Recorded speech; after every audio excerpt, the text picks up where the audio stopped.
The lead vendor has to make a profit. They'll take an internet or Facebook lead that they're generating for $8 to $10, and they're going to sell it for $20, $25, $30. Most agencies don't have the type of training because they can't afford it. Success is never owned, it's rented, and the rent is due every day. This the groove, now it's showtime. Welcome to the Don't Blame the Leads podcast, the #2 best podcast in all of insurance that's guaranteed, allegedly, to make you a better person and better producer. And you might be more attractive too. Today we have a very special guest. Please, everyone, welcome Doug Massey. Everybody All right. Thank you, Julian. I appreciate you inviting me on here, man. Very cool. Very cool. I appreciate you for having me on yours. So if you haven't seen that episode, please go to his channel and listen to me ramble for an hour or so. It's a good one. You can find me by looking at Final Expense Trainer on YouTube. Excuse me. Yes. Very good content. Very good content. So today I'm going to be asking Doug some questions, and I'm going to just dive right in. So you famously went from being a brand new agent to writing $50,000 in AP in a single month during your first year. Looking back, was that a result of a specific skill you developed, or was that just pure brute force activity? You know, it's because I developed a system. And by the way, this with Final Expense Sale, to be fair, I had been selling mortgage protection for a couple of years and had really good training through the Hartford, which we can talk about here in a minute. But it was all about developing a system. And that's something I truly believe in. It's what every agency should have. Most say they have and most don't. So let me give you a good example with this system. So like today with our agency, the three things we want to make sure our agents have are fair, high commissions, around 110% with the right products. These are products I would be using if I were selling. We want to make sure they've got a good lead source. If our agents want 20 appointments on their calendar a day, we can make that happen. If they want inbound calls from the clients, consumer initiated calls, we have those too. So to me, that's the second part. And the third and literally the most important part is the training. One of the things that we do nowadays is we have this role-playing sessions we do every day with the agents, and the trainer does call recording reviews. So she breaks down what's going on with the call for the agent, why the client isn't doing what, or why the client's saying what they're saying or doing what they're doing. Now, as far as back then, this system, the difference was I realized I needed help. Now, here's what I was taught to do. Go door knock leads. That was my training. Doug, go door knock the leads. That's what we did for months. And then I realized, wait a minute. I used to set appointments, dumbest thing. I used to set appointments when I was a Hartford agent. Why don't I just try that? Hey, it worked. So now I went from door knocking. I think the manager he saw so many agents that just blew through leads that's what he taught. And so I went from that to calling to set appointments, door knocking in between the appointments, to starting to look for, hey, how can I get into more houses? I started looking for an appointment setter. I went through a bunch of them until I found Diana, which has been with me for over 12 years now. And that's when everything changed. When Diana came into the picture, I wrote my first 20K month, and then like 30K the next month. And then within 2 or 3 months, I was consistently writing 40 to 50K per month. And it was just by having that system. And so then I started United Final Expense Services and took that same system and offered it to agents. And well, things have changed. That was face-to-face. Now we do telesales, but that's really what did it. I can't, it's like, I didn't do anything special. I just used my common sense to put together something that made sense and seemed to work, and it actually did. It's thank you for that. It's crazy because as you know, I started in this business door knocking as well, and same thing. We set appointments, we door knocked, and I wrote down something you said about door knocking between appointments. We used to call that 2x2s. We would do 2 door knocks and 2 phone calls. but 2 set appointments between each appointment. Even if you were running behind, you just call the next person. So that brought me back. It almost brought a tear to my eye. Um, so as far as the Hartford days, you started in a captive environment, like you said, at the Hartford. How did that strict micromanage beginning shape the way that you train agents to now at UFES? Well, that's it worked. It worked for me, and I saw it working for other agents. You were forced to go into this office. You were forced to do these training sessions, ongoing training, even, years after you're with the company. And one of the things we did was we would do the conversation about, tell us about your appointment from yesterday, what happened, and we would share that with the group. And so I just tried to bring that. I did everything I could to bring as much of that as possible into my agency, which is, basically what we do today, but not in an office environment. We're doing it to where everybody can work from home independently. I love that. What I wrote down, and I feel like a trend that I'm seeing with successful people in this business, other than like consistency, everyone says the same thing. Success leaves clues. They just say it in different ways. And I say this to a lot of agents, especially when you're in a captive company, you might be a VP or whatever the abbreviation is. You can do the same thing and make more money. Take the system. You like this system so much? Great. Pack it up, take it elsewhere.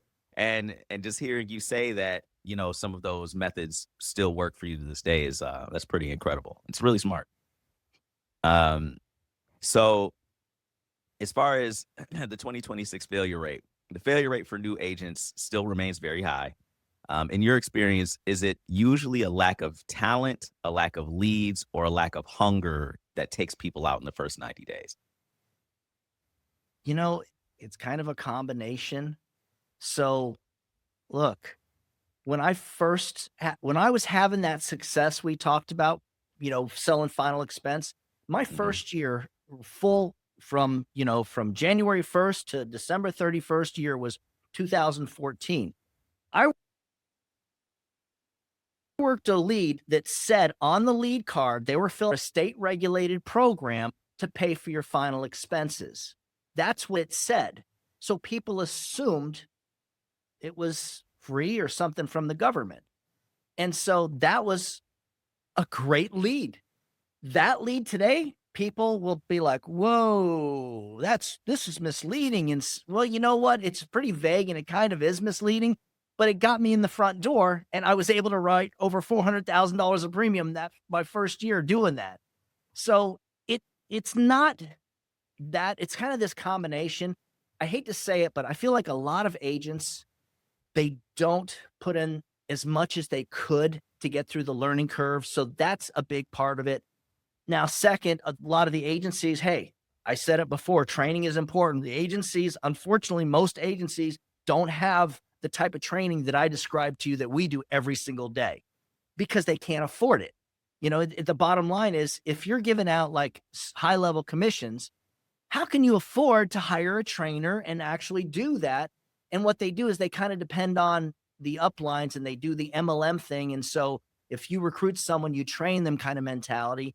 And I feel like a lot of that happens, but like the agency, the main agency itself just doesn't have that set up because it's hard to do. And it is hard and it is expensive.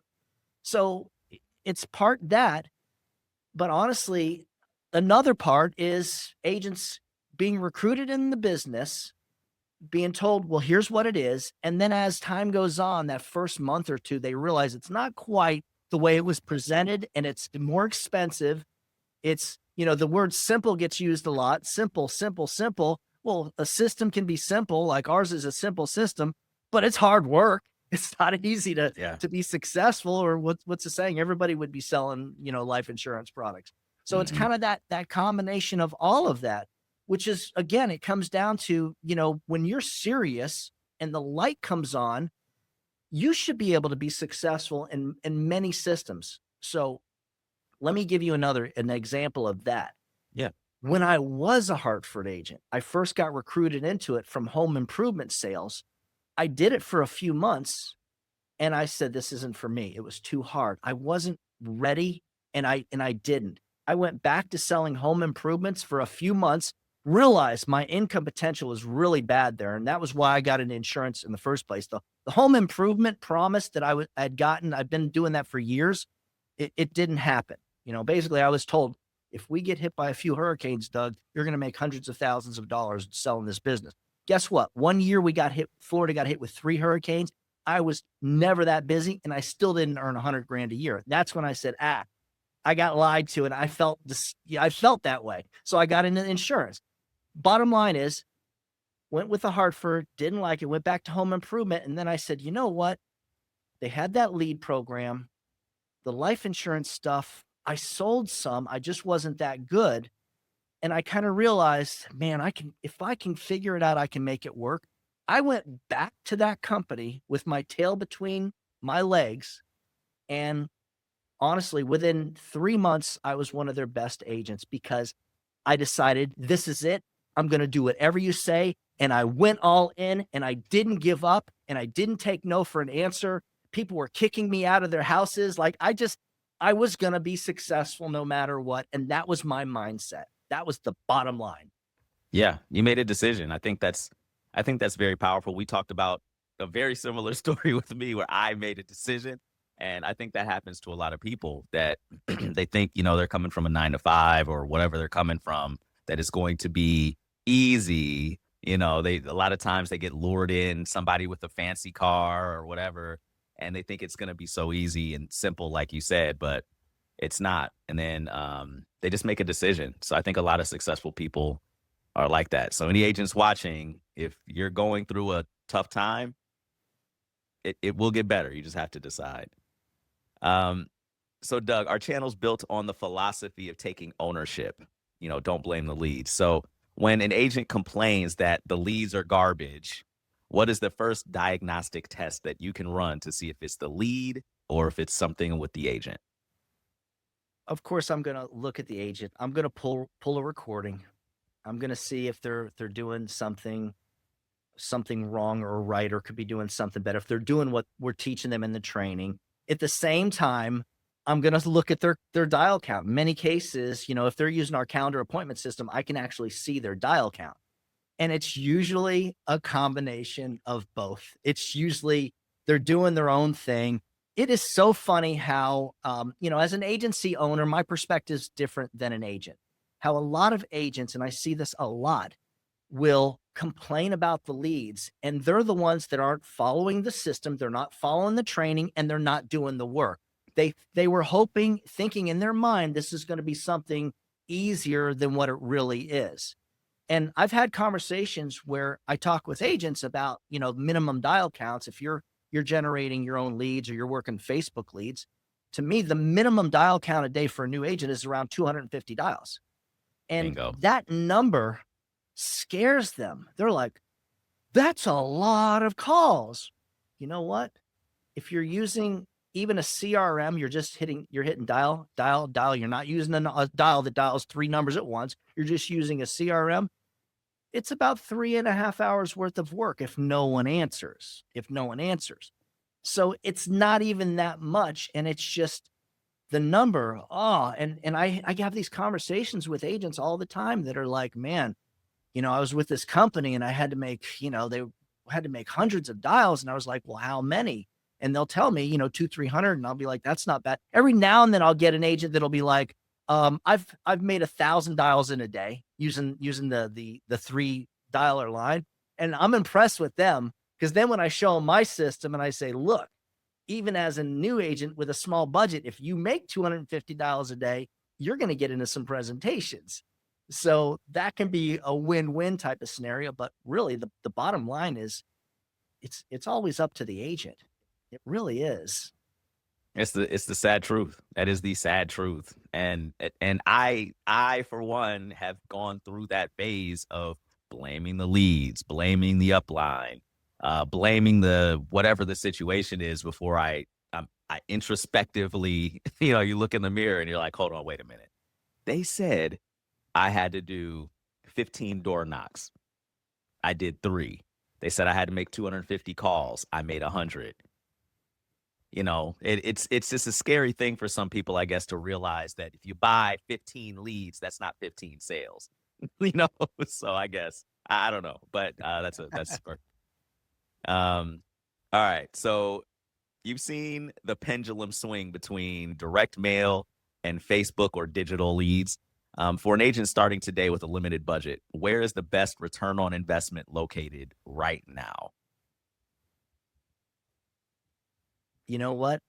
It's it's kind of a mixed. So here's what's going on. Meta made that big change. Here we are, in January 2026. Meta made that big change last year for life insurance leads where we can't target seniors. We can no longer just target seniors. So when it's a life insurance lead, we're targeting 0 to 85. And Yep. so if your market is final expense, a lot of agents are having a hard time adjusting using that Facebook lead for face-to-face sales because they're getting in front of 30-year-olds, 20-year-olds, stuff like they're seeing that, and it's harder. So to me, if you can learn how to sell term life and final expense at the same time, then the Facebook lead does have the ROI. Now, on the other side, so it's really a darned if I do, darned if I don't. On the other side, the direct mailers, I was just having a conversation with an agent a couple days ago. He did the last 1,000-piece mail drop he did for final expense. He spent $600 on it and he got 7 leads back. And so that's not good. It Oh, can work. It can work.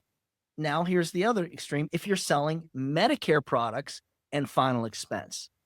And so, but that itself is a tough scenario. I didn't have to do that. I didn't go through that. When I ran direct mail leads, as I described my system, I sold final expense, final expense. Heck, I wasn't smart enough to sell Medicare. To be honest, I tried 2 years in a row to do the AHIP and prepare to sell Medicare Advantage, and I couldn't get through the AHIP 2 years in a row. I got frustrated and gave up on it. That's how hard it was to me.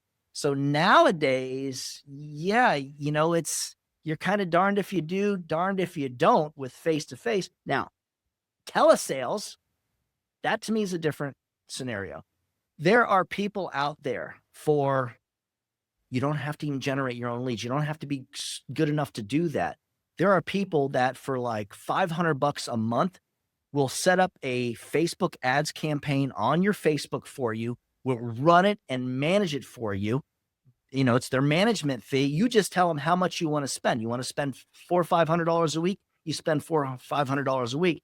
The hard part is those Facebook pages and ads need to be seasoned. So they generally take a month or two for the algorithms to really start working for you. So in the beginning, you might be paying 15 or 20 bucks a lead, and that's miserable. That stinks. It doesn't work. But after a couple of months, when you're paying around $5, $6, $8 a lead, now you're getting a better ROI, assuming you have fair contracts, assuming your commission levels are, you're not at a 80% commission or something like that.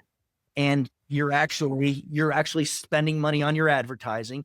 You add in, like, let's say the Wave Dialer, we use it with the Go High Level CRM. So like mhm. a good ads guy will actually set up the CRM, connect it to your Facebook. And so you get the leads that come there and get the Wave Dialer and connect that for you too, and Mhm. show you how to use it.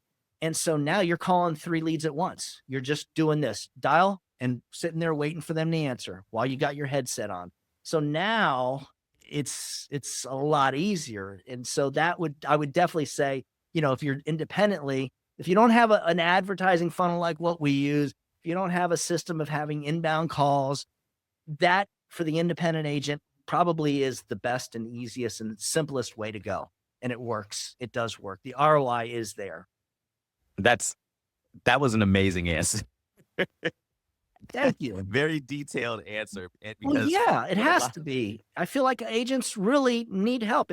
If they're listening to this podcast, they're hoping to get some value. So hopefully we're doing that. yeah, yeah. I say that because I try to tell my agents, any agent, be careful what lead vendors you go to. There are lead vendors out there who are pulling names out of a phone book, or people who are doing the Facebook lead management, like you said, who just started. They don't have any of the pixel data, or not pixel, you know what I mean? They don't have any of the back end data Right. that would make They may your not be lead using the cost right low, ads. That's or the the right ads, right. I Right. had one campaign I used once. The leads were about $20-$25. And then there was another company I went to where they ran a similar campaign, and I was getting leads for 76 cents. And, when I was new to being independent, I had no clue why that was. I just loved Nice. those guys because I'm like, 76 cents a lead, Dude, you I'm got to in. connect me with those people when we're done here, I okay? will. I will. I will. They're really, really good guys. They're really, really good guys. They're cool. All right. So with the 2024-2025 lead compliance laws, how has your strategy for generating high intent calendar appointments changed to keep your agents safe and profitable? We always just stayed on top of it and we stayed safe we've been using the calendar appointments for about 4 years.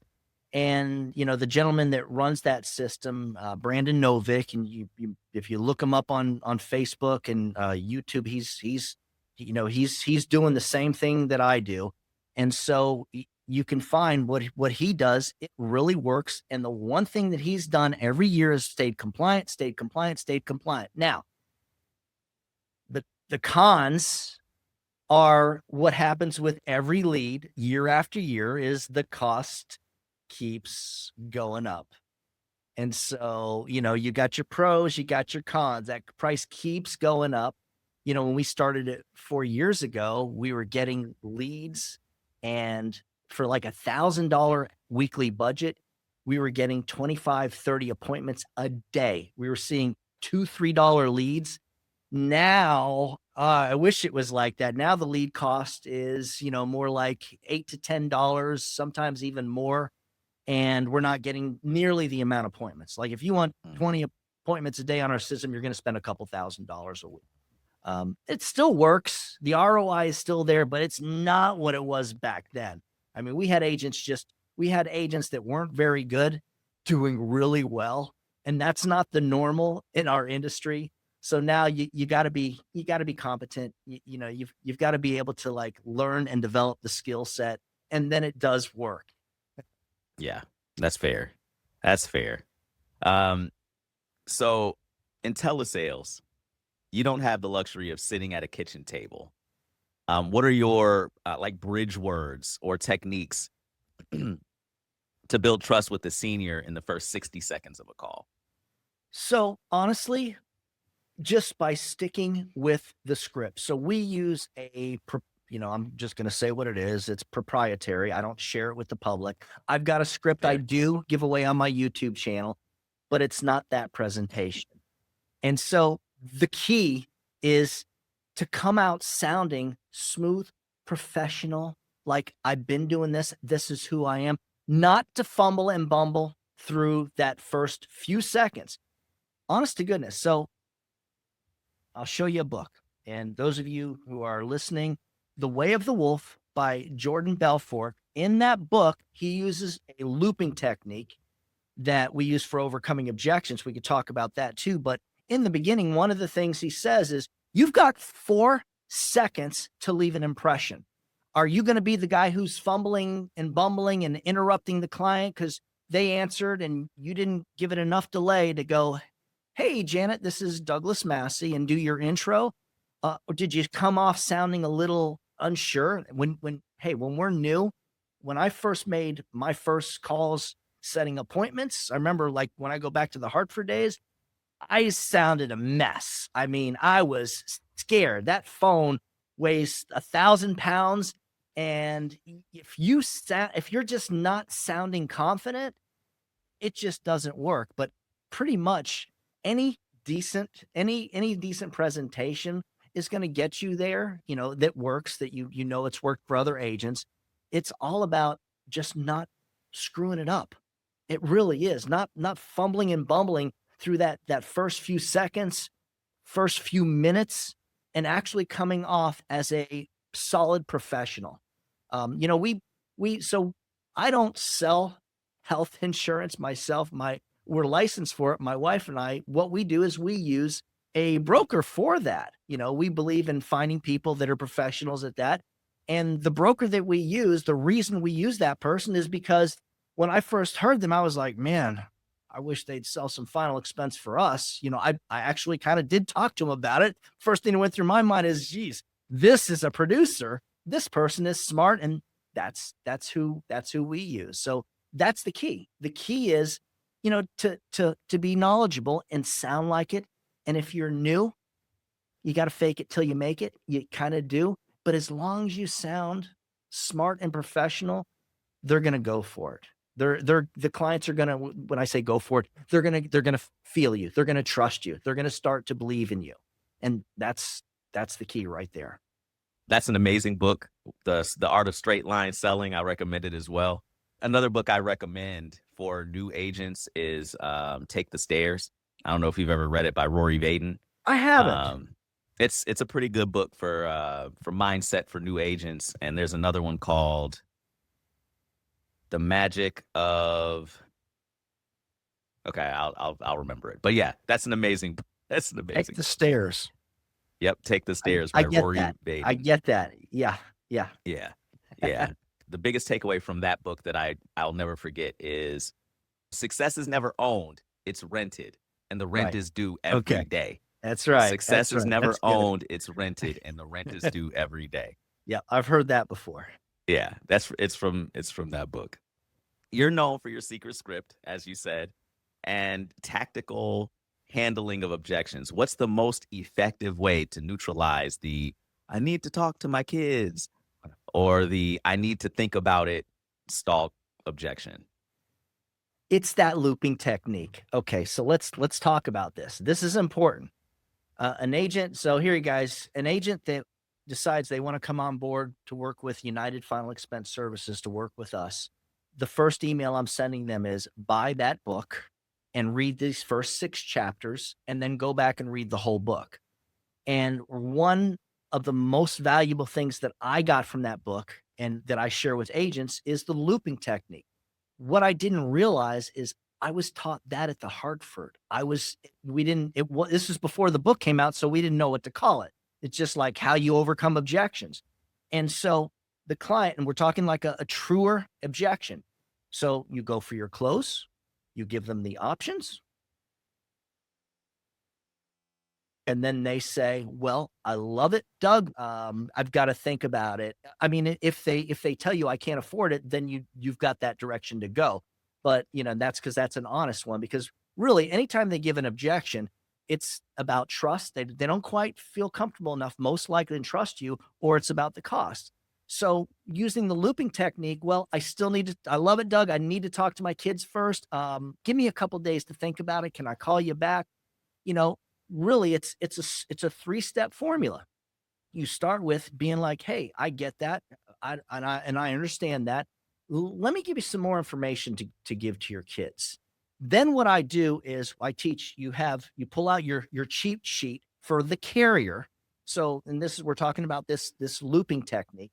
For each carrier, we've got a cheat sheet of talking points, information, everything from how old the company is, how many policies in place, how much insurance, how big they are, how many employees, like even little information. You want to be able to overload them with information about the company. So that's called the product part of the presentation. So what you do, they give you the objection. Step 1, you get into that product part of the presentation. Now you're building value. You're becoming more knowledgeable, and you're building rapport at the same time. The second thing is I want to remind them about the conversation that we already had. It's in my presentation, where we've already talked about the beneficiary. We've already talked about the pain point. We've already addressed the need, which is probably in every presentation. It should be. If it's not, it needs to be. We would hit that. And then what I do is we simply want to remind them, we talk about the beneficiary, and basically, hey, Janet, we talked about it earlier. I know you don't want to leave your daughter stuck with this if you can avoid that. So I get that. And then you remind them that they don't have to make a payment today. We're not going to worry about the payment, because a lot of times it is the money and they're not saying it. So we talk about, we can deal with the money later. And then we simply come back and reclose. And I like to use a good transition phrase. My transition phrase is, can I make a suggestion? I've never had anybody say no. They always say, yeah, you could say, I've had them, you could say whatever you want. I've had them get like that, but they're always going to say, sure, make a suggestion. And now you simply go back for the close. And so the key to the looping technique, you might do it that first time after spending 7, 8, 10 minutes with them in the loop, then coming back, and they still may say, okay, you know what? That does make sense. But, and then they'll change the objection. But you know what? I still need a couple days to think on this. And so now you go, okay, you know what? Let me remind you of something else. And you do another loop, like another loop. So some carriers have like a funeral concierge plan. You can talk about that in the second loop. I like to talk about the rating. I literally do a loop on AM Best and how important they are for the insurance carriers that we're using. And so I'll do a loop on that and the same idea, and remind them part 2, that's, the product part 2, the beneficiary, the payment, and come back. And a lot of times what happens is they start to open up. You see it. And then you can actually say to them, Janet, let me just ask you something. Is it about the cost? And they will tell you, yeah, yes, I really can't afford that. Okay. Now you do what I call a price drop close. So you switch it around. But to me, that is the way to do it. And a lot of this, of course, everything has to be addressed up front. A good presentation is going to hit on the pain points. You're going to talk about the product in there. You've already addressed the differences between, whole life insurance or whatever you're selling versus the other types. And you've already talked about the guarantees. So now the key is just to get that connection. And a lot of times that connection just takes more time. Now, here's one other thing I do. If that fails, I know that a lot of seniors, and like a good example is my wife's mother lives in Argentina. A lot of seniors use these apps online to do video calling. And so WhatsApp, that's the one I'm thinking of. So I ask them, hey, do you do FaceTime, or have you ever done WhatsApp? And now I wanted them to see that I'm telling you, it's like something changes. Now it's even harder. Now it's harder for them to say no. Now you're talking to them face to face about how this is going to help them and how their daughter is not going to be stuck with that bill while she's going through the most painful time in her life, dealing with her mother's death. That visual itself, to me, that's the Very last strong. ditch effort. And that tends to do it a lot of times too. Wow. That it's just funny to me hearing you say this stuff, because not only is it powerful, and thank you for being so transparent, but this isn't stuff that most people are going to talk about. Sure, you No. have your secret sauce, but still a lot of people are not online giving very specific instructions like this. So I don't know how many views this is going to get, but it's not going to get enough. I'm telling you that. This could save some agents' careers. So all right, you've already said that discovery questions are the most ignored part of the sale. What are 2 questions every single agent should ask to uncover the why before they even talk about price? Well, so, honestly, it can be asked differently when you're talking about the why. Here's what I'll give you. Let me give you an example. What not to do is, you don't want to say, hey, so why did you fill out the form? Or what were you thinking when you filled out the form, or when you put in your information? Because when you ask it like that, you're not really going to know what they're going to say. And a lot of them, I'm going to tell you what they're going to say. They're going to say, honestly, I thought this was about health insurance. They're using the mind is still, get out of this. I don't want to have to do this now. Guys, who wants to buy life insurance right now? Nobody sits around and thinks, man, I can't wait to get that new life insurance. It's not like a TV. It's not like a couch. It's not like Right. something you're going to sit in it. It's You're making a lifetime commitment for something that does nothing for you. It really doesn't. So Right. it's just a mindset. So you don't want to do that. What we want to do is just kind of dig into it. And so let me try to give you a good example. I'm trying to think of how the presentation goes.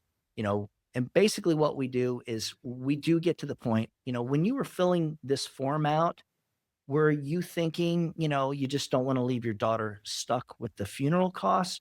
Or were you actually hoping to maybe leave her or the family a little bit of extra money or a little bit of that I love you money, as my trainer would say? And so to me, that's a great, that's just such a good way to get right to the reality of it. And that's when, if you say it that way and, mention the beneficiary, especially by name, it just makes it harder for them to say something silly like, oh, I thought this was about my car insurance. Sorry. Cause that's normal. Hey, look, here is the one thing about leads that a lot of people don't appreciate. I don't care how good the quality is. If you fill out a lead card that says, if you're interested in buying life insurance right now and you're ready to make your first payment, fill out this form. It can say that. And that I'm using that as an example of intent, and they'll call in and you'll be on the phone with them and they will still backpedal and go, you know what? I love it, but I still got to talk to my daughter first. They'll use the daughter as an excuse when the daughter says, listen, mom, I need you to get this insurance. And then they'll say, yeah, at the beginning of the presentation, they'll say, yeah, well, my daughter told me I should do this, right? We're digging in that question. My daughter told me to do this. And if you don't sound smooth and professional and you don't have the answers and you don't do it right, 30 minutes later, that same client's going to be saying, yeah, I need to talk to my daughter about this first. They'll put it on the daughter.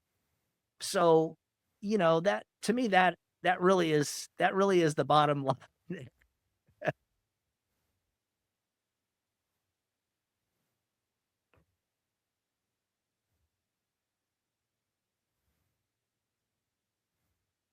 So, as a master of the craft, when a telemarketer calls you at home, do you immediately just hang up or do you let them finish just so you can critique their pitch?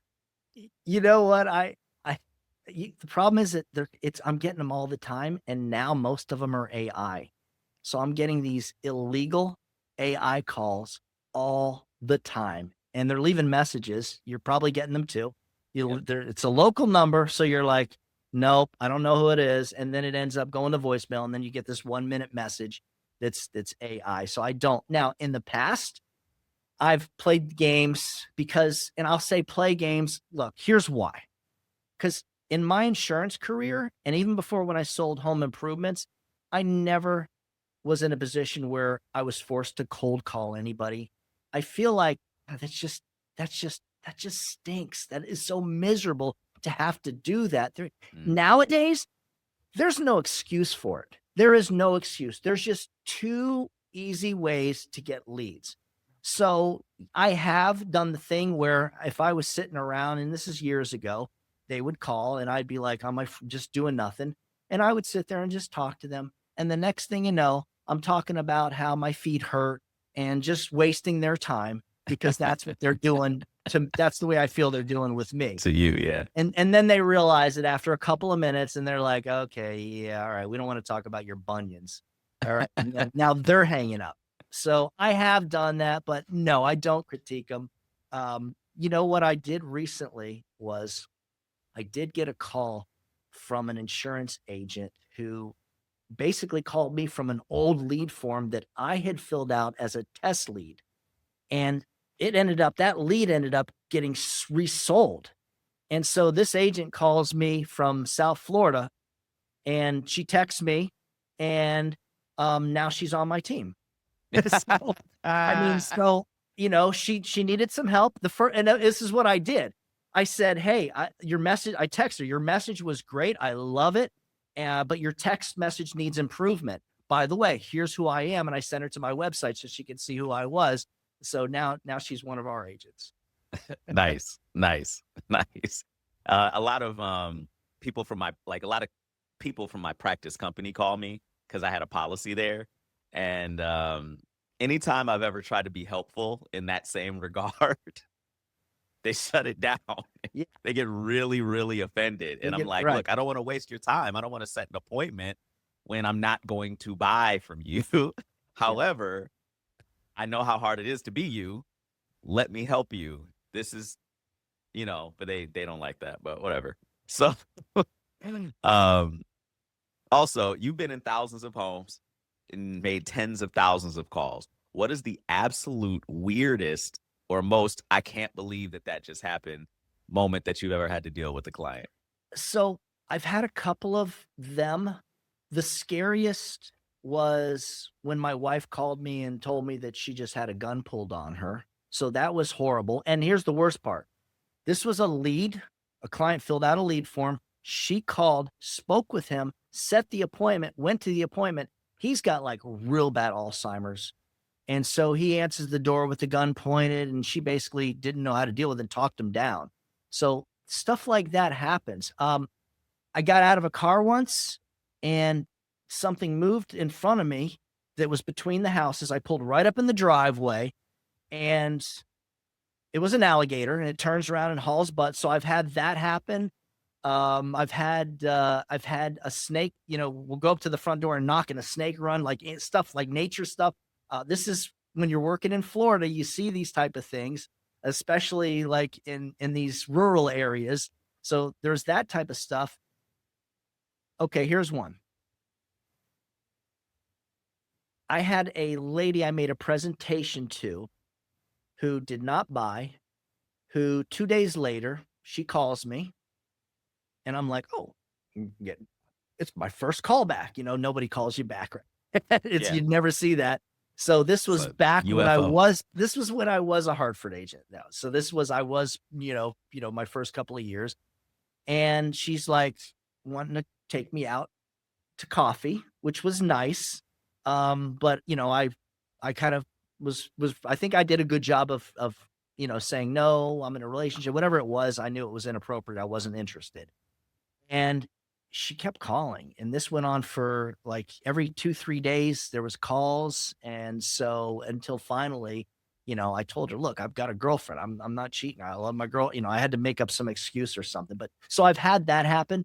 I've had at least there's one incident that is a little bit R-rated. It was an accidental thing that was happening with this client. Let me describe it because it's kind of almost inappropriate. I don't even like to talk about it. An older woman. I'm sitting at the table. It's cold. I get there. First appointment. I drive hours to get there. It's 8:00 in the morning. It's cold. We get in the mobile home. We sit there, and her robe is on, and her robe kind of opens up, and things start popping out. And then I was like, "Ma'am," I pointed it out, and then it kept happening. It wasn't on purpose. So, just grandma boobies. And so just kind of weird stuff like that. Guys, you get into enough houses, you're going to see, there's a list of stuff. I've got a laundry list of stuff that, Yeah. I could fill up this whole podcast with stories. Wow. Wow. All right, let's almost got assaulted once, or, almost got assaulted. A guy chased me out of his house and I wasn't even like, there was a stage when I was a Hartford agent, when I was a pushy, but when I got into final expense, it was, I mellowed out. I was, it was an easy sale for me. And so this guy got offended, and chased me out of his house and picked up a rock and almost smashed it on my car. So like, I've had weird stuff like that, just people that weren't quite there, guys. So hopefully I'm not scaring you away from the business. Telesales, they can't do that. I can't do that with telesales. Don't be scared of door knocking either. For those of you who are door knocking and stuff, this is not. It's not like every single day he encountered snakes and rocks. This and is granny boobies, okay? thousands of sales presentations and Yeah. thousands of houses. Yeah. Wow. Okay, last few questions here for you. So for the agent who's consistent but stuck at 8K or less a month, what is the one business habit that they're usually missing to get to that next level, to get to 20K and above? They got comfortable with a certain amount of money that they're spending, most likely. That's usually it. And they're afraid to increase it. So let's go back to the system that as a final expense agent. So here I am, I get this appointment setter, and this is what I learned with agents. I got this appointment setter. She's good. Did I keep buying the same amount of leads? No, I tripled my leads. I went from spending, like $600-700 a week on leads to around $2,000 because now I got someone to work with. Now I'm going to scale. Now I'm going to make $250,000 a year. What I find agents were doing, so I'm bringing them. I started having appointment setters and offering agents that I was recruiting at the time for the same system. And so here's what they would do. They would actually say, wow, we got her setting appointments. Can I get less leads? They would go the opposite. They would, it's just a bad mindset. So it's scaling. In many cases, it's scaling. Or look, okay, we know it's not really the leads, but in many cases it is. If you can at least get a better lead, then great. But look, let me just say something else. The reason that I've talked about a Facebook ad manager, someone to run it for you, is because I don't believe that buying leads works anymore from a lead vendor. If you're going to someone who sells leads and that's how they make money, the first week might be actually okay. I don't know why it seems like it's this way, but at the first week you make a couple sales and you're like, oh, I got my money back and made a little profit. And then what usually happens is you'll notice the next batch or two, you don't get the same return. Guys, the lead vendor has to make a profit. And guess what's happening? While they're making a profit, they've got agents, and I've seen this, that would take a perfectly good lead and go, I'm calling my credit card company. That lead's terrible. And the next thing you know, the lead vendor is got this chargeback, got their own chargeback from the credit card company. And so they've got to make a profit. And the problem is once they increase that, they take, I hate to say it, but they'll take an internet or Facebook lead that they're generating for $8 to $10, just like anybody else, an ad manager can generate, and they're going to sell it for $20, $25, $30 and make it sound like, well, it's got 15 points. It's this awesome lead. It's the same thing. They have to do that. So it doesn't work. The return on investment's not there. I don't care if you've got, big agency contracts. It's probably not going to work. And that's the biggest fail. And so, here's a conversation that I have with agents all the time. Some of my best agents right now, when I think about it, agent that was my number one agent for years. Now he's part-time, so he's not, but he's super talented. He came to me about 4 years ago and was like, look, I'm doing what you used to do, Doug. I'm face-to-face sales. And I've been to a couple conventions.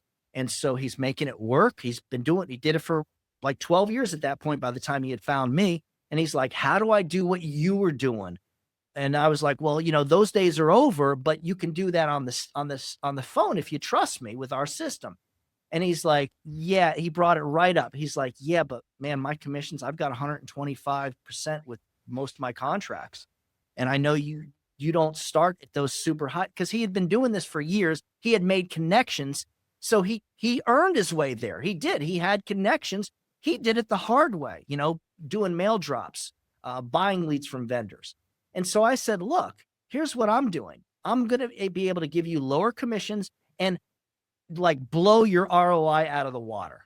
So here's what Chris did. He trusted me, came on board. I told him, if it doesn't work, we'll release you.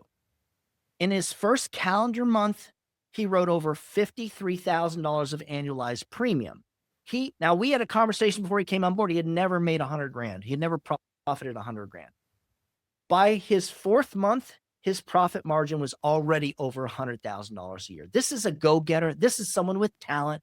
No, not anybody can do this, because this guy is not anybody. He is that special guy. In his second year, he wrote like $550,000 in premium with us. Now he works part-time and still writes like 150, 200K a year. So the idea is, really the bottom line is, you have to have the right lead and the right system. And I feel like the fail is agents either they're afraid to scale it, or maybe they are stuck working a lead that's just, they're thinking, hey, I got these big contracts. I'm not going to give this up. And I have these conversations all the time. I had another one with a young lady who's making $50,000-$60,000 a year, but her contract is high. And she's like, look, I'm making 50 grand a year. I'm like, wow, I'm sorry. I couldn't live off that at this point. I'm so sorry about that. But you're saying because of that, you don't want to do this. Okay. She's trying to convince me to match her contract, which I'm not going to do, because I'm already guaranteeing her that she's going to do better if she follows my system. So, it can be several things. Yeah, really that's I have a big tinfoil hat when it comes down to companies promising comp and the misconception around it. If a lot of times agents come, like, asking for crazy comp, and some of them aren't like the people you're describing who have made it and written the business and actually grinded their way to those levels. But either way, if you're not writing business, if you're not making money, It you doesn't could have work. 150% comp. Right. You could have Look, 200% comp. there's- If you've got no clients, you're not making any money.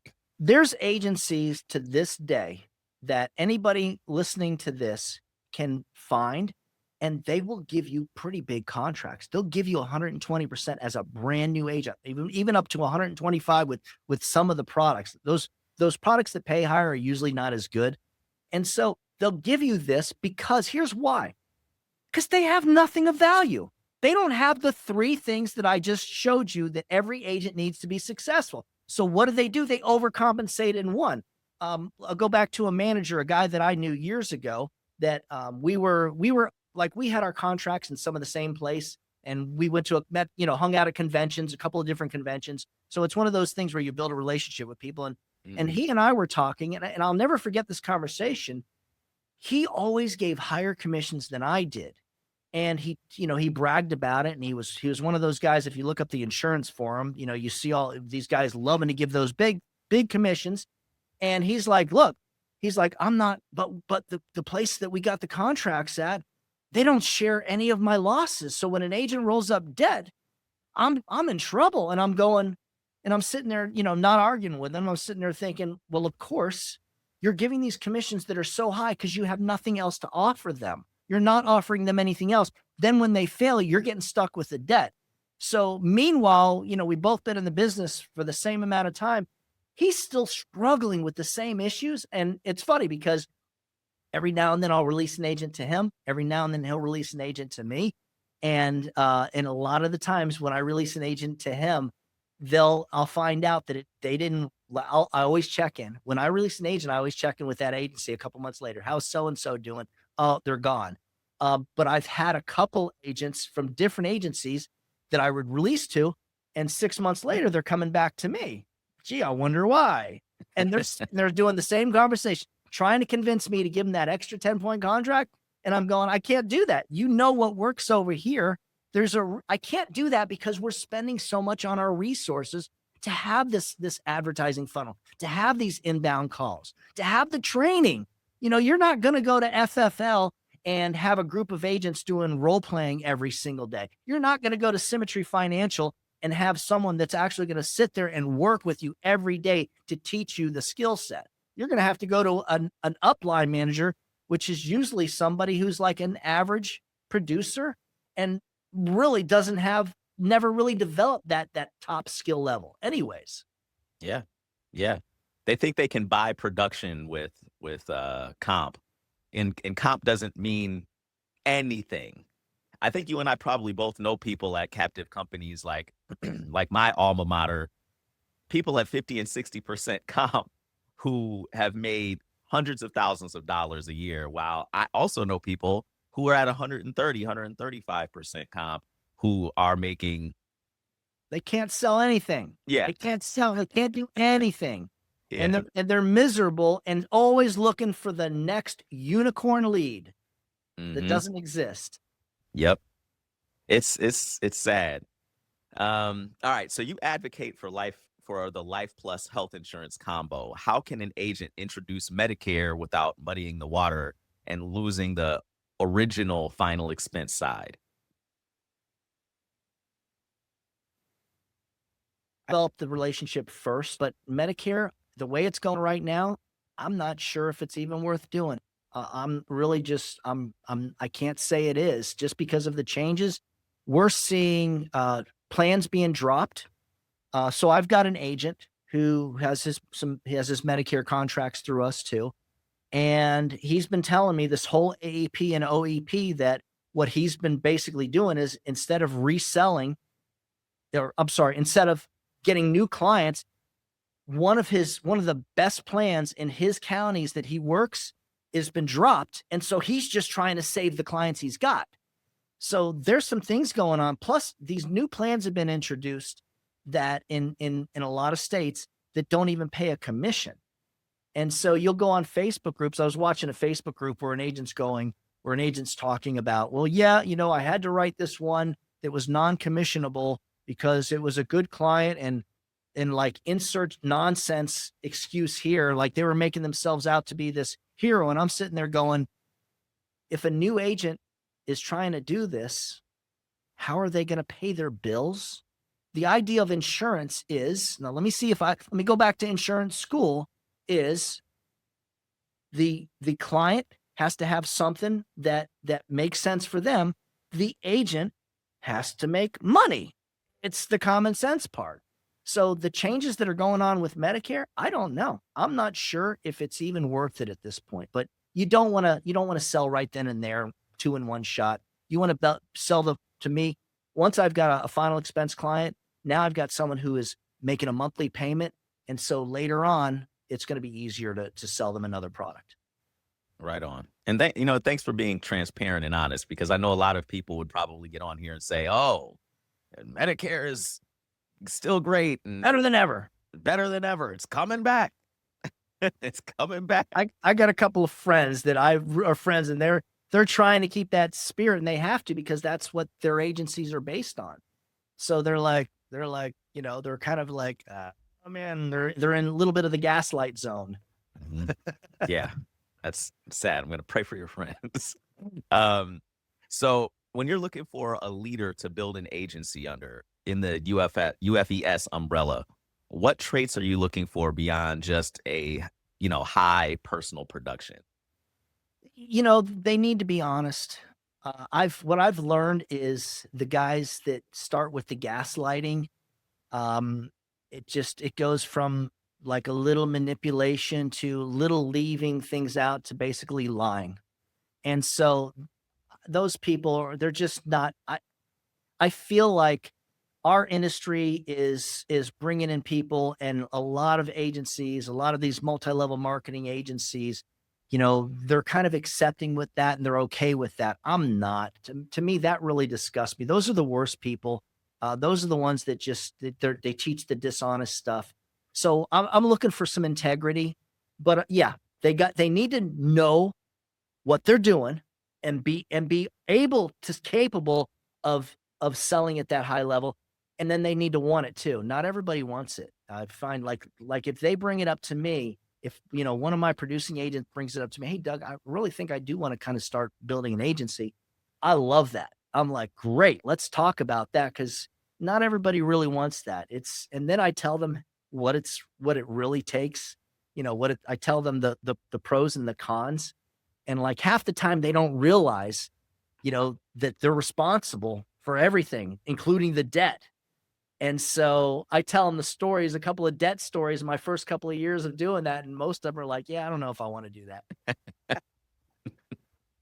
Yeah, that will terrify anyone. That's the haunted house for life insurance agents. Just roll up right there at the front door. Part of life, man. I mean, I see it every year.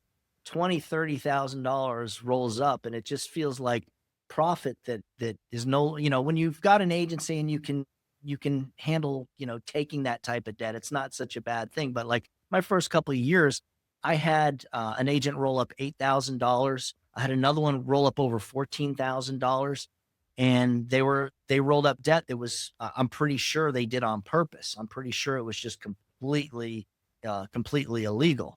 And so that hurts. Now there's ways to get it back. There are, I've finally figured that out years ago.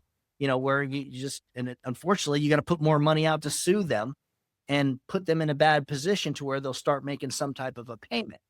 And so nobody wants to go through that, but that's one of the negative things right there. Nobody realized that stinks, and that can destroy you. I'll give you another example before we call it. I had an agent that came on years ago, and she had one downline agent that she brought with her from the agency that she was with. And he was writing good numbers, a lot higher numbers than hers. He was also doing face to face, and the business seemed to be pretty clean. Now, he died. I can't remember how he went, but he died, and they weren't in the same state. And she really either didn't try to save the sales that fell off the books or had no way of doing it. But the next thing you know, she had like $8 or $9 or $10,000 of debt that was rolling up to her that she could not handle. And it knocked her out of business. And of course, that went up to me. So that's how this business is. And we see that kind of stuff.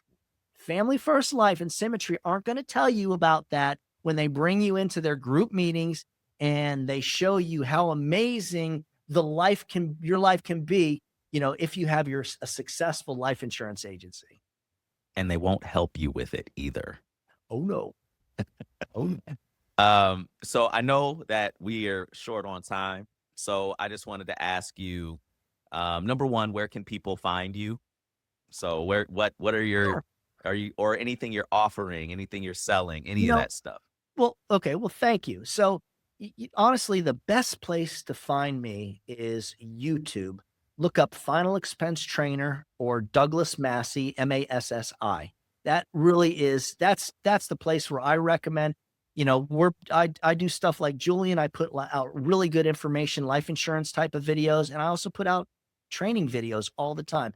And by the way, guys, when you go there, you can sign up for our free Monday morning live training, which I open to the public. It's a Zoom meeting, and I cover real final expense sales training topics every morning at 9 a.m. Eastern. Nice. And last but not least, is there anyone that you want to give like any shout outs, any props, anything to? Is there anyone, your team, anything? You can go right ahead. Thank you very much. Absolutely. You know what? My wife, Mariana Massey, she supports me in every way possible. She is my partner. She's the person behind the scenes that you don't see that's doing more than I'm doing. So absolutely. Thank you, Julian. I really appreciate that. Well, thank you for joining us. And until next time, anyone watching, like, comment, follow, do all the social media stuff. Please reach out to Doug. He's a great guy. And until next time, don't blame the leads.